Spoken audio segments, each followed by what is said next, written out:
Yes, Bob.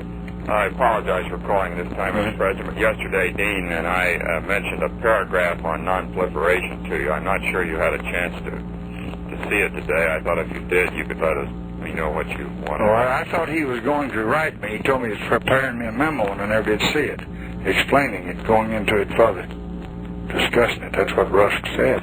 Well, evidently he misunderstood, because I don't think he did. I'll try to get some. All right. I thought that's what he said. Now, if he doesn't intend to send anything else, I'll go back on this. I have it right in front of me. Each nuclear weapon state party to this treaty undertakes not to transfer nuclear weapons or other nuclear explosives directly or indirectly to the non-nuclear weapon state or group of states, either individually or by virtue of its membership in a military alliance or a group of states. Right. Now that's the key, Mr. President. What that says to you is that this proposes we restrict transfer of ownership of the warhead itself. Mm-hmm. And this would still allow us to say to the Germans that if you want to buy into some form of collective ownership of the launch vehicle, a missile or an airplane, you can do that, but you can't buy into collective ownership of the warhead itself, which of course they never could have anyhow, because we don't have authority under the law to transfer ownership of the warhead.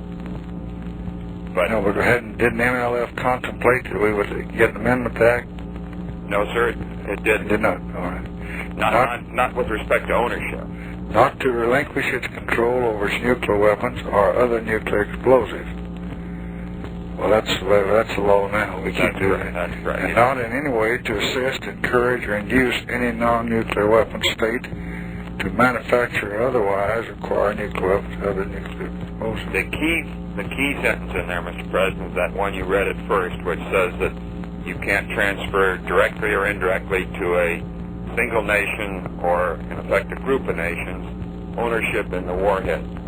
Now, what do the Germans say about the Germans will grumble about it, and I think there's some in state who oppose this. That particular language was drafted by Dean himself.